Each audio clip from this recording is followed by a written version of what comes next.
یہ بات اس کی ہو رہی ہے جو اخلاقی ہمالیہ کی بلندی پہ سوار ہے. درست. میرے کوئی دعوے نہیں, آپ کے ضرور دعوے ہیں, آپ کو اس پہ رہنا چاہیے. بات یہ ہے کہ پرائم منسٹر رہ کے آپ جب یہ بات کریں, ٹھیک ہے, اب کیبنٹ تیار ہے, آج نہیں ہوئی کیونکہ صدر مملکت کا نظر آ رہا ہے کہ وہ اوتھ نہیں لینا چاہ رہے, اور وہ بھاگنا بھی نہیں چاہ رہے اور بھاگنا چاہتے بھی ہیں. وہ بھاگنا اس لیے نہیں چاہ رہے کہ میں جاؤں گا تو صادق سنجرانی سے پھر گورنر پنجاب بھی سائن ہو جائے گا.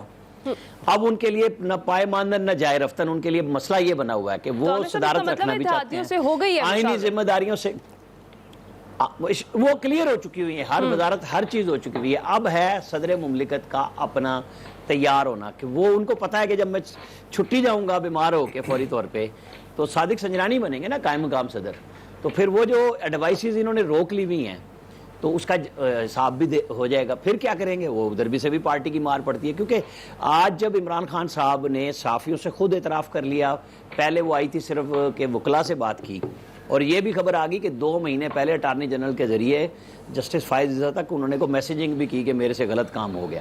آج انہوں نے اشارے کنایوں میں کہا کہ فروغ نسیم جن کا نمائندہ تھا ان کی طرف سے یہ ریفرنس آیا تھا. اب دیکھتے ہیں, انہوں نے کچھ پانامہ پہ بھی گفتگو کی اور کہا کہ آف دی ریکارڈ ہے کہ وہ ہماری مدد کی گئی تھی اس میں, لوگوں کو بٹھا کے دو اسپیشلی لوگوں کو بٹھا کے. اب وہ آہستہ آہستہ آ رہے ہیں اپنے ٹارگٹ کی طرف, ڈرتے بھی ہیں, گھومتے بھی ہیں, واپس بھی ہوتے ہیں, لیکن باتیں اب وہ کرنے لگ گئے ہیں. اچھا ہے میدان میں آ رہے ہیں کیونکہ سہولت کار جب سے ہٹے ہیں تو اب ان کو سمجھ نہیں آ رہی جاؤں تو جاؤں کا. ٹھیک ہے, پبلک پہ ہمیں کوئی نہیں ہے, پبلک ان کے لیے نکل رہی ہے اور ٹھیک ٹھاک نکل رہی ہے, اور سیاسی لیڈروں کے لیے آنا چاہیے. اگر سیاسی لیڈر اپنے لوگوں پہ آئیں گے تو شاید فیصلے بھی کر لیں, کیونکہ اب ان کو خیال آ رہا ہے مجھے بیساکھیاں نہیں لینی چاہیے, مجھے اتحادی نہیں لینے چاہیے تھے. وہ پہلے بھی یہی کہتے تھے میں کبھی اتحادی نہیں لوں گا, میں حکومت نہیں لوں گا, لیکن سب کچھ کیا. عمران خان صاحب پاکستان کے واحد لیڈر ہیں جنہوں نے جو دعوے کیے وہ سارے کے سارے ان کے اپنے ہاتھوں سے ختم ہوئے, اور اس پہ یو ٹرن ان کو لینا پڑا, اور پھر وہ لیڈر بن جاتے ہیں. بہرحال بڑی آزمائش ہے شہباز شریف اور ان کے اتحادیوں کی, کیبنٹ بنائیں, کام کریں, نہیں کریں گے تو ظاہر ہے پھر عمران تو کھڑا ہے. ٹھیک. ایاز خان صاحب آپ کی طرف آؤں گی. حکومت سازی سے پہلے ہی اختر مینگل اور مولانا کے بھی تحفظات سامنے آ گئے ہیں. آپ کے خیال میں یہ اتحادیوں کے جو تحفظات ہیں کس حد تک درست ہے؟ دیکھیں, مولانا کے تو میرے خیال ختم ہو جانے چاہیے. اب وہ عامر آپ کو بتا ہی رہے تھے کہ وہ جو اچھی والی نسلی قسم کی وزارتیں ہیں وہ ان میں نام ابھی تک جو چل رہا ہے. جی بحران صاحب کیا کہہ رہے ہیں؟ رس بھری وزارت. ہاں, میں وہ آپ رس بھری کہہ رہے ہیں, میں ان کو نسلی وزارتیں کہہ رہا ہوں, کیونکہ وہ نسل در نسل فائدہ پہنچانے والی ہوتی ہیں میرے خیال میں وہ وزارتیں. تو اگر مل رہی ہیں پھر ڈپٹی اسپیکر کا بھی تو 14 غالباً ان کے ارکان ہیں اسمبلی میں, اور ان میں سے اگر 5 باروزگار ہو جائیں گے, ان کو روزگار مل جائے گا, تو اس کے بعد تو تحفظات رہنے نہیں چاہیے سوائے ایک تحفظ کے, جو اس کے بعد جب تک وہ عارف الوی صاحب بیٹھے ہوئے ہیں تب تک تو نہیں ہے. جب وہ جائیں گے تو ظاہر ہے وہ پھر اس کے بعد اس تحفظ کا آغاز ہوگا. یہ مشکل دیکھیں, وہ عمران خان صاحب ایک بڑے اتحادی تھے اور اس میں باقی چھوٹے اتحادی تھے, لیکن اس کے باوجود دیکھیں انہوں نے کتنی مشکلات کا سامنا کرنا پڑا تھرو آؤٹ 3.5 سال میں, 3.25 سال جو حکومت کرتے رہے. یہاں تو ہیوی ویٹس ہیں سارے, مطلب زرداری صاحب ایک طرف ہیں, دوسری طرف پی ایم ایل این ہے, تیسری طرف مولانا ہے, پھر اختر مینگل صاحب کا المیہ یہ ہے کہ وہ جس طرح کے مطالبات ان کے ہیں وہ کسی بھی حکومت سے ان کے پورے نہیں ہو سکتے, اس لیے وہ ان کا یہی معاملہ رہے گا. وہ حکومت کا ساتھ بھی دیں گے لیکن وہ زیادہ اپوزیشن میں ہی آپ کو نظر آئیں گے, وہ حکومت میں اس طرح سے آپ کو نظر نہیں آئیں گے اختر مینگل صاحب. تو یہ معاملات اسی طرح چلتے ہوتے ہیں کیونکہ کچھ مطالبات کسی بھی حکمران کے بس میں نہیں ہوتے کہ وہ ان کو مان لے اور اس پہ عمل درآمد کرا سکے. پھر ارلی ڈیز ہیں, ظاہر ہے ابھی بہت سی چیزیں آپ اگر ابھی سے تنقید شروع کر دیں گے تو میرا خیال یہ بھی ناانصافی ہے, زیادتی ہے. ابھی تھوڑا آپ کو انتظار کرنا چاہیے. اب ایک حکومت آپ نے گرائی اپوزیشن کے ساتھ مل کے جو آج حکومتی اتحاد بن چکا ہے, تو میرا خیال تھوڑا صبر کا مظاہرہ اختر مینگل صاحب کو بھی اور باقی اتحادیوں کو بھی کرنا چاہیے. لیکن وہ ظاہر ہے جہاں پہ آپ کو کہیں کمزوری نظر آتی ہے پھر سارے وہاں اٹیک کرنا شروع کر دیتے ہیں. نور عالم صاحب کا بھی آج میں وہ ایمان افروز خطاب سن رہا تھا نیشنل اسمبلی میں, وہ لوٹوں کی خصوصیت بیان کر رہے تھے کہ لوٹے کیا چیز ہوتے ہیں. عمران خان صاحب اب جو باتیں کر رہے ہیں وہ کم و بیش اس سے ملتی جلتی ہم نے نواز شریف صاحب سے بھی سنی جب وہ فارغ ہوئے تھے وزارت عظمیٰ سے, اور تبھی ہمیں پتہ چلا تھا کہ جب انہوں نے کہا تھا کہ مجھے تو اب پتہ چلا کہ وکیل اتنی فیسیں لے لیتے ہیں, انصاف تو بہت مہنگا ہے اس ملک میں. تو جب تک ظاہر ہے آپ وزیر اعظم ہیں تب تک تو آپ نے آرڈر کرنا ہوتا نا. اٹارنی جنرل چلا جاتا ہے اور وکیل چلے جاتے ہیں, ظاہر ہے سرکار نے اس کے اخراجات اٹھانے ہوتے ہیں. تو پھر جب پلے سے آپ کو پیسے دینے پڑتے ہیں پھر آپ کو پتہ چلتا ہے کہ نظام انصاف آپ کا کیسا ہے. تو یہ اس میں حیران ہونے والی بات نہیں ہے. ابھی اور بہت سی چیزیں, بہت سی باتیں عمران خان صاحب کریں گے, ہوتی رہیں گی. اور یہ جو آج آپ کو نظر آ رہا ہے حکومتی اتحاد, مجھے لگتا ہے عمران خان صاحب کے جلسے جس طرح سے ہو رہے ہیں, اگر یہ تعداد اسی طرح نظر آتی رہی جلسوں میں تو کوائٹ پاسبل ہے کہ یہ آپ کو انتخابی اتحاد میں بھی بدلتا ہوا نظر آئے. آج تو لوگ نہیں کہتے, لیکن مستقبل میں اس کے امکانات بھی بالکل موجود رہیں. تو ایاز صاحب کیا وجہ کیا ہے, کیا اتحادی اس چیز کی وجہ ہے جو وفاقی کابینہ کی تشکیل ہے اس میں اتنی دیر لگ رہی ہے؟ جی یقیناً اتحادی, ظاہر ہے سب دیکھیں آپ سب کو اپنا حصہ چاہیے ہوتا ہے اور بہت زبردست حصہ چاہیے ہوتا ہے. جب ایک سٹرگل آپ 4-6 لوگ مل کے شروع کرتے ہیں تو ہر بندہ ہیرو ہوتا ہے, اس میں سمجھ رہا ہوتا ہے کہ سب یہاں تک ہم پہنچے ہیں میری وجہ سے پہنچے ہیں. فضل الرحمان صاحب کہہ رہے ہوں گے کہ بھائی آپ تو اس وقت اختلافات کا شکار ہوئے تھے, جب میں لے کے نکلا ہوا تھا میں نے دھرنا بھی دیا, میں نے لانگ مارچ بھی کیا, سب کچھ میں کر رہا تھا. زرداری صاحب یہ کہہ رہے ہوں گے کہ یہ آج اگر اس مقام تک ہم پہنچے ہیں تو میری وجہ سے پہنچے ہیں, کیونکہ سب کو تو میں نے اکٹھا کیا تھا اور ساری بارگین کر کے آپ کو یہاں تک لا کے میں نے حکومت میں بٹھا دیا ہے. پی ایم ایل این ظاہر ہے اس کو یہ زوم ہوگا کہ اس کے بعد سب سے بڑی پارٹی وہ تھی نیشنل اسمبلی میں, اور انہوں نے جو ایک ووٹ کو عزت دو کا بیانیہ لیا تھا, جس کے بعد وہ بیانیہ پھر دفن کرنا پڑا, کیونکہ ظاہر ہے پھر آپ نے جب آپ کے نیگوسیشنز کامیاب ہو جاتی ہیں, مذاکرات کامیاب ہو جاتے ہیں, تو پھر اس کے بعد پھر آپ کو حکومت چونکہ لینی ہوتی ہے اور حکومت آپ نے لے لی, اس لیے اب وہ بیانیہ تو دفن ہو گیا, لیکن اس کی سٹرگل تو موجود ہے. اگر وہ بیانیہ نہ ہوتا تو شاید آج اس مقام تک نہ پہنچتے. تو اس لیے سب نے اپنا اپنا, ابھی تو دیکھیں ایم کیو ایم اور باقی لوگ کیا کرتے ہیں, کیونکہ ایم کیو ایم بھی وزارتیں لے گی اور اگر بالکل فارغ وزارتیں انہیں ملنی ہیں تو انہیں فائدہ کیا ہوگا اس حکومت کو چھوڑنے. تو اس پہ جو خالد مقبول کا ایک بیان بھی سامنے آیا ہے کہ سازش اگر پروو ہو جاتی ہے تو ہم دوبارہ سے ان کا ساتھ دینے کے لیے تیار ہیں. اس سارے سینیریو میں وہ کیا کردار ادا کر سکتے ہیں؟ وہ تو خیر پرانی بات ہو گئی نا, اب تو وہ تو اس وقت کی بات تھی کہ حکومت نہیں چھوڑیں گے, اب تو حکومت ختم ہوگی نا. اس کے بعد اب کچھ اور, اب دیکھیں اب کچھ اور نیا مطالبہ ہوگا, کوئی نئی چیز ہوگی, اور وہ آپ کو فیصل سے بہتر کوئی نہیں بتا سکے گا کہ وہ نیا مطالبہ کیا کر سکتے ہیں. ظاہر ہے یہ ان کو زیادہ سمجھتے ہیں. فیصل حسین صاحب, ایک تو حکومت سازی جو کہ آلریڈی ڈیلے کا شکار ہوئی ہے, اوپر سے اتحادیوں کے اعتراضات ہیں, کیا رنگ دکھائیں گے یہ سب؟ دیکھیں اب جو صورتحال ہے نا, جو سمجھدار لوگ تھے نا وہ پہلے بات کر رہے تھے کہ یہ نون لیگ کی نا مت ماری گئی تھی. بھائی کیا ضرورت تھی آپ کو ایک حکومت کو گرانے کی, 6 مہینے سال اس حکومت کے رہ گئے ہوں, کیا کون سا آپ نہیں گراتے؟ اچھا چلیں, ابھی آپ کہتے ہو کہ عمران خان کا بیانیہ کامیاب ہو گیا, وہ جو آپ 8 سال سے جس بیانیے کو لے کے آپ گھوم رہے تھے وہ بیانیہ کہاں ہے؟ وہ کہاں پہ دفن ہو گیا؟ وہ بیانیہ بھی عمران خان صاحب جو ہیں وہ چکر لے گئے, اب ان کے پاس کچھ بھی نہیں بچا. اب کہتے ہیں کہ حکومت سازی میں مشکلات ہو رہی ہیں. او بھائی تو آپ کا کوئی ہوم ورک تھا؟ یعنی کہ حکومت گرانے کا پرچہ ملا, وہ اس پرچے کے مطابق آپ نے حکومت گرا دی, اس کے بعد مجھے آپ کا پرچہ نہیں تھا, اب آپ کو پتہ ہی نہیں کرنا ہے کیا ہے, اب آپس میں لڑ رہے ہیں. ہیپیٹائز ہو گئی مسلم لیگ پیپلز پارٹی کے ہاتھوں, ان کی اب سمجھ میں نہیں آ رہا کرنا ہے تو کیا کریں. وہ جو عامر صاحب جو نسلی کہہ رہے ہیں اور ایاز صاحب نسلی کہہ رہے ہیں اور عامر صاحب اس کو رسبری کہہ رہے ہیں, بنیادی طور پہ ہوتی ہیں زرخیز وزارتیں. تو زرخیز وزارتوں کا پھڈا نہیں ہے یہ جو حکومت دو سیٹوں کے اوپر بنی ہوئی ہو اس میں یہ آئے دن ہونا ہے, اور یہ اللہ تعالیٰ اس حکومت پہ کرم فرمائے. ملک کے ساتھ تو جو ہونا ہو ہی رہا ہے, یہ اگر 2-4-6 مہینے بھی چل گئی نا تو یہ بہت بڑی اس حکومت کی کامیابی ہوگی. چلتی ہوئی حکومت نظر نہیں آ رہی, یہ ابھی وفاقی کابینہ بنی نہیں ہے, اس پہلی وفاقی کابینہ بننے پر جو ہے یہ لوگ طے نہیں کر پا رہے.